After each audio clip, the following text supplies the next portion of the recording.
Здравия всем слушателям, подписчикам моего канала. С вами Виктор Максименков, и в этом видео я предлагаю вам разобрать магические технологии прошлых цивилизаций. Один из законов Артура Кларка гласит: любая достаточно продвинутая технология неотличима от магии. В этом видео я предлагаю вам собрать все имеющиеся данные для того, чтобы выяснить, а были ли подобные технологии у прошлых цивилизаций. То есть фактически они опережали тогда нас в развитии, так как мы магическими технологиями не обладаем. По крайней мере сейчас. Рассмотрение предлагаю начать именно с той технологии, которая простояла тысячи лет, дожила до наших дней и является магической во всех смыслах этого слова.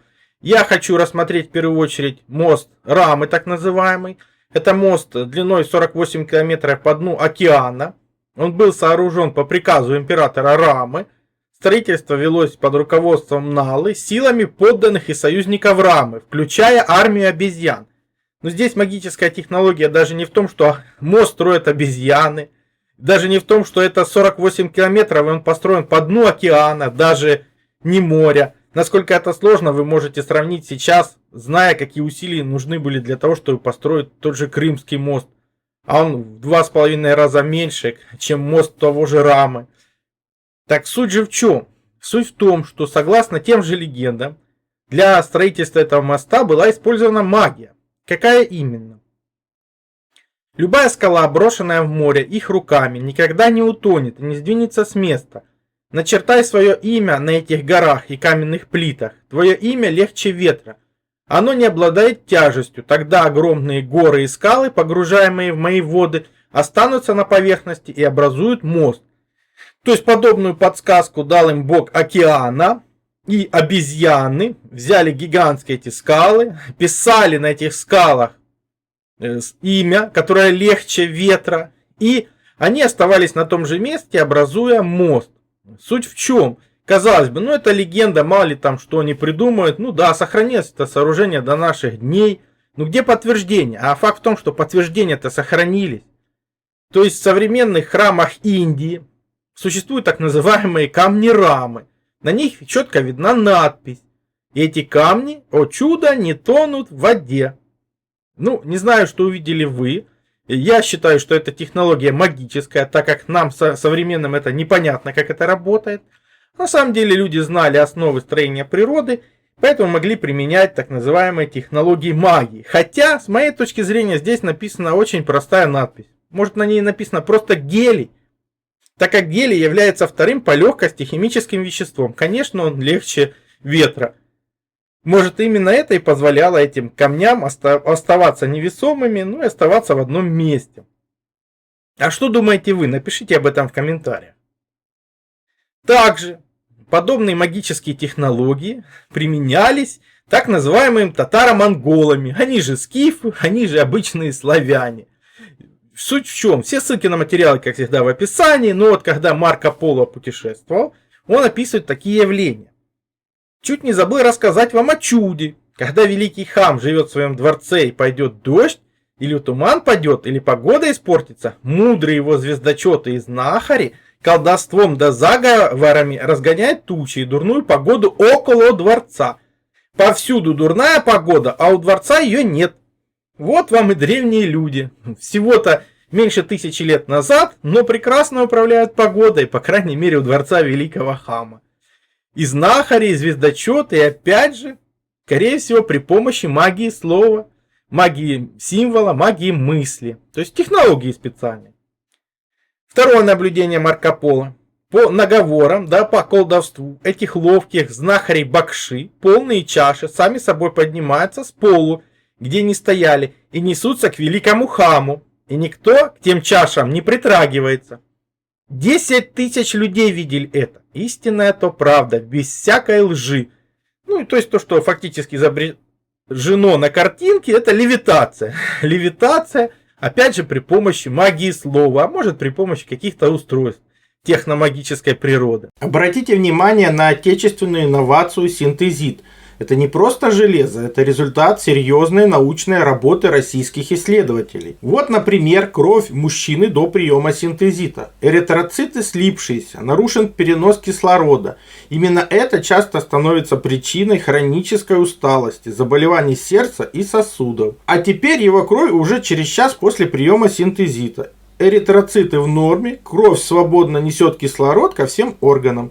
Это помогает восстановить энергию, улучшить самочувствие и снизить риски инсульта и инфаркта. Не случайно врачи и тренеры именитых спортсменов рекомендуют синтезит. И вы можете найти сотни отзывов обычных людей, которые ощутили разницу. И, кстати, отзывы подтверждены множеством научных исследований, что вообще очень большая редкость для производителей таких добавок. Ссылка на сайт производителя из соцсети в описании. Только для моих подписчиков скидка 20% по промокоду Виктор20. Успейте, пока действует акция. Третье наблюдение Марко Поло про магическую технологию. Опять же, в некромантии сведущие скажут вам, что дело-то возможно. Мне это явно напоминает технологию «живая мертвая вода», которой в первую очередь я занимался много раз, и поэтому могу подтвердить, что подобные технологии существуют. Есть и живая вода, есть и мертвая, их можно сделать и самому. Конечно, сейчас в основном мертвая вода, но факт остается фактом. То есть воскрешение, лечение, вплоть до воскрешения умерших, причем давно умерших, скажем так, мягко. То есть все это возможно, все это определенные технологии. Нужно или нет это в современном обществе, это другой вопрос. Но если бы это были единичные случаи, конечно, мы бы и не рассматривали этот вопрос, но на самом деле такие магические технологии для нас, а на самом деле технологии, основанные на глубоком знании именно функционирования Вселенной, мы встречаем, которые они дожили практически до наших дней. Я веду речь в первую очередь о идоле Золотая Баба, или сибирский фараон он еще называется. То есть там тысячи лет имеются свидетельства о том, что она присутствует на Руси. Но в чем же суть этой магической технологии? Суть даже не в том, что она может передвигаться, изначально умела, издавать ультразвук, а суть же в том, что она могла разговаривать. И разговаривать она предсказывала будущее.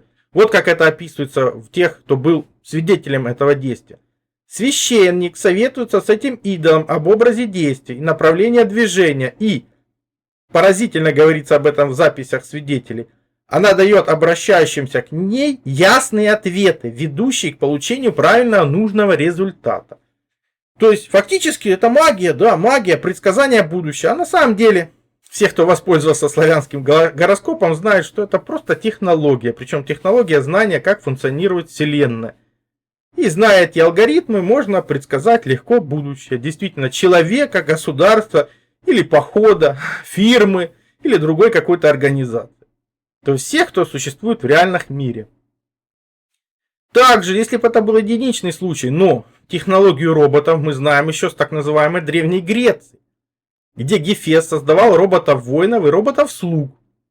Это еще более сложные роботы, но в чем магия? Магия в телепатическом управлении. То есть они подчинялись не только слову, то есть управление словом, но и мыслью. Были созданы роботы, которые как бы способны предугадать желания человека. Но это то, что мы имеем в современном мире, когда вы в поисковике что-то ввели, а потом вам как бы компьютер все время это советует с различными ссылками. То же самое мы видим в Древней Греции. Кто-то скажет, ну а мы-то при чем к Древней Греции? Но подобные технологии мы видим у Ивана Грозного, который... Опять же, железные мужики и бабы служат при его дворце. Он всем рассказывает, что подобное продолжается уже 3 века на Руси, как раз с приходом так называемого моголо-татарского ига, так называемого. И об этом пишут те, кто побывал в Москве, что эти роботы действительно управляются мыслью, что они служат при дворе как раз в солнечную погоду.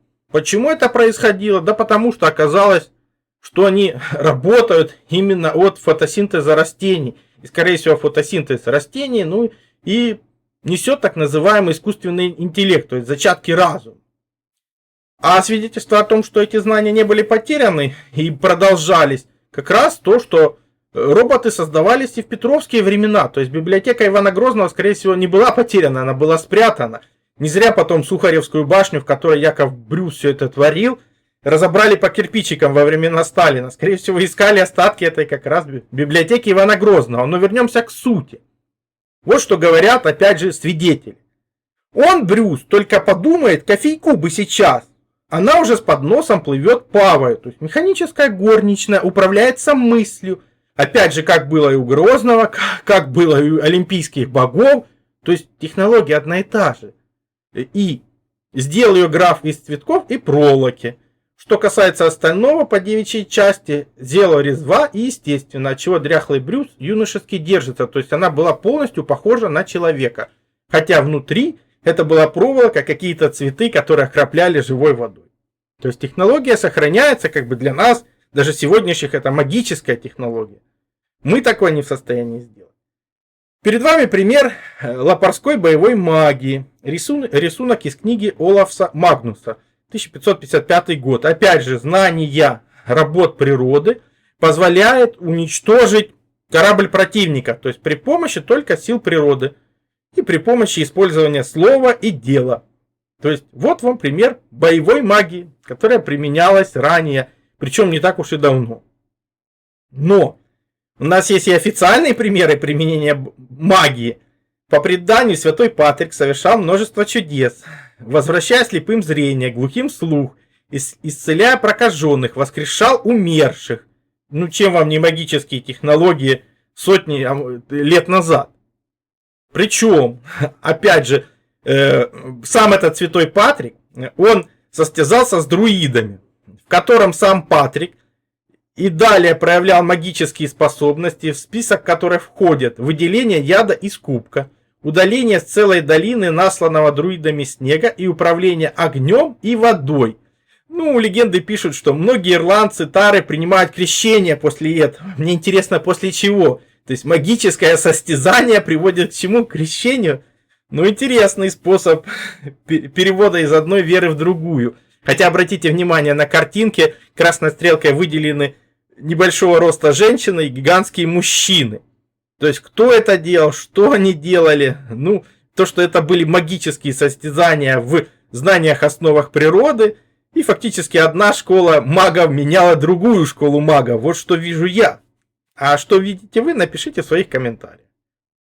Согласно тем же легендам, этот Патрик защитил себя и 8 своих спутников от мести, пропев оленей гимн, после которого мстители, которые за ними гнались, увидели мимо проходящих оленей, а не людей. То есть это какое наваждение своеобразное, когда вот были люди, пропели гимн, опять же магия слова, и все видят вокруг оленей, а людей нету. То же самое было и с противником Патрика, когда Патрик обратился с молитвой Богу, после чего Кортикусу было видение, в котором голоса предлагали ему отказаться от трона. В итоге этот воитель превратился в лисицу и сбежал. Ну, то есть оборотничество, то есть определенная технология. Представьте, если вы суть энергия, вы высшая энергия, вы человек, почему вы не можете принять формы низших энергий? Для вас это вообще должно быть легко и просто, ведь это намного проще, чем форма человека. Вопрос, как превратиться и как вернуться назад. Вот два вопроса. То есть древние об этом знали и использовали. Но в Ирландии вообще масса подобных фактов. Не зря там есть легенды про племена богини Даану, которые достигли Ирландии на темных тучах прямо по воздуху и опустились на гору. И на 3 дня покрыли тьмой лик солнца при помощи магических познаний, которые они, кстати, получили на северных территориях. По описанию очень похоже на Даари, как бы 4 острова. Они рассеяли дожди и густые непроницаемые друидические туманы по всем землям Ирландии. И народ Фирболк прямо с воздуха хлынул огонь и кровь. То есть на ирландцев хлынула огонь и кровь. Так что ему пришлось 3 дня и 3 ночи прятаться в глухих убежищах. Интересно, что у них эти убежища были. Значит, они как бы были готовы к чему-то подобному. Однако у Фирболк были свои друиды. Им в конце концов удалось остановить эту беду, прочитав ответные заклятия. Чары рассеялись, и воздух опять стал чистым и прозрачным. Ну чем вам не магические технологии? Непонятно как, непонятно что, скорее всего при помощи слова. Кто-то напал, кто-то это нападение остановил. Но эти племена принесли 4 магических предмета. эти племена богини Дану, так называемые. Они их принесли как раз с северных островов. Первый магический предмет – копье луга. Оно даровало победу своему обладателю, то есть разило без промаха. Второй предмет – котел Дагны. Не случалось людям уйти от него голодным. Он был котлом изобилия, способным накормить любое число проголодавшихся, но он также был привязан к копью луга. Первый котел должны были чем-то наполнить, или кровью, или ядом, затем в него погружали копье луга, чтобы оно уничтожило всех врагов. Плюс в этом котле описывается воскрешение мертвых. Опять же, такой многообразный предмет чисто магической природы, то есть технологии, которые нам вообще-то и сегодня непонятны. Третий артефакт – меч Науду. От него никто не мог уклониться, если он уже был вытянут из ножен, и удар его невозможно было отразить. Четвертый магический предмет – камень Фаль, камень судьбы, который начинал громко кричать. Тогда тот, кому суждено было быть истинным королем Ирландии, вставал на него. То есть опять это какие-то генетические технологии. Определение генома, что да, подходит, нет, не подходит. То есть почему вам не магическая? Да, вполне магическая технология, то же самое, что меч в камне. Когда меч мог вытянуть только тот, кому он предназначен. Тоже камень, тоже своеобразная технология генетического определения хозяина. И уже другие не могут воспользоваться. Еще одно описание последней битвы как раз фаморов и племен богини Дану. Тут увидели фаморы, что сраженные насмерть воины племени богини Дану наутро бьются снова. А этот Диан Кехт погружал их в чудесный источник Слани. Забросали тогда фаморы его камнями и начали гибнуть туаты. То есть опять же живая мертвая вода. Причем почему не магическая? Даже очень техномагическая технология, непонятная нам и сегодня. Устрашающий облик фаморов, одноруких великанов, объясняется колдовством. У них видна лишь половина тела, да и та искажено, поскольку одной ногой фамор остается в волшебной стороне, проявляется же полностью, он выглядит как обычный ирландец. То есть опять использование магических технологий, использование параллельных пространств.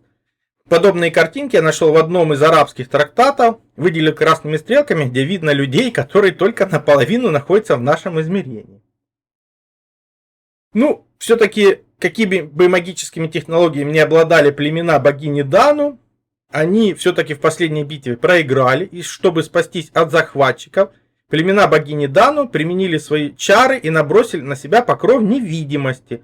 С тех пор существует две Ирландии, земная и невидимая сторона королей племен богини Дану, недоступная людям. Может быть, речь идет и о полой земле, почему нет?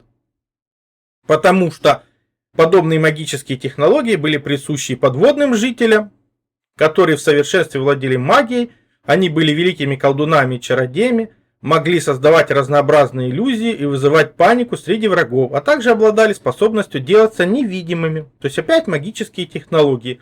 То же самое присуще и подземным жителям, так ракшасы, демоны, менявшие форму и приобретавшие любой образ, то есть мимикрия, то есть опять магия.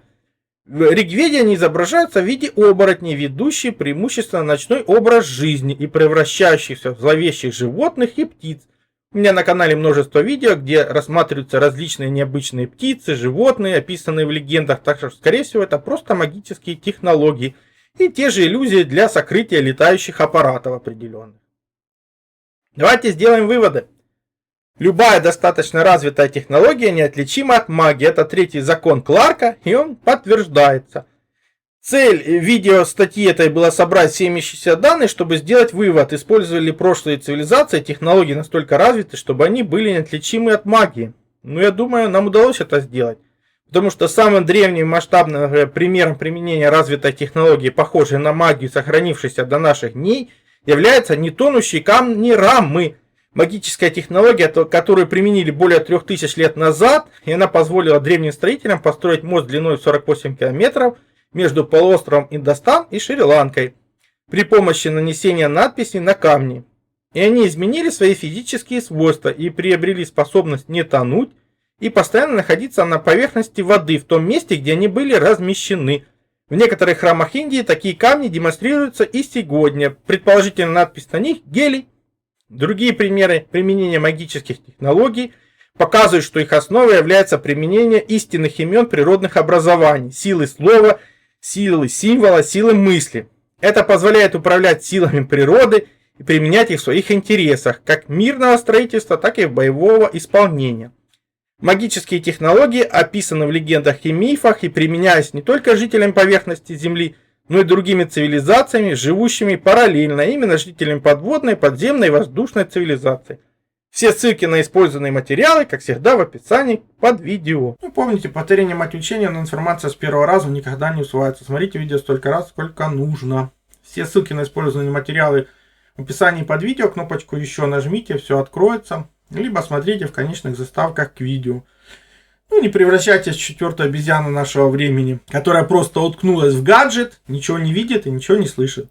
Напишите свой комментарий, поставьте лайк, подпишитесь на канал. Поделитесь видео в социальных сетях, для того, чтобы здравомыслия стало больше, новые исследователи подключились к этому направлению, больше информации на канале и в конечных заставках к видео. Также переходите на мой сайт, ссылка есть в первом закрепленном комментарии под каждым видео. Там размещены мои статьи, в том числе и запрещенные на других платформах. Плюс там же существует и магазин. Магазин существует для тех, кто хочет и может поддержать мою деятельность, для того, чтобы я ее и продолжал. Я же смогу вам содействовать в том, чтобы вы узнали свое предназначение по дате рождения, либо освоили силу живой воды, проводили измерения, которые помогут понимать, что вы едите, что пьете. Плюс получили лучшие натуральные витамины, именно Иван-чай. Плюс, опять же, сила живой воды – это водород и озон.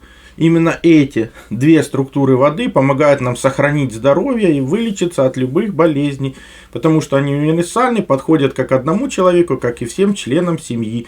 И один раз купленные не требуют других расходников. Плюс, например, детектор электромагнитного излучения. Мы все живем в городах, а там огромное количество электромагнитных полей. И имея эти простые измерительные приборы, вы сможете не попадать под их влияние, а значит будете меньше болеть и дольше просто проживете без лекарств.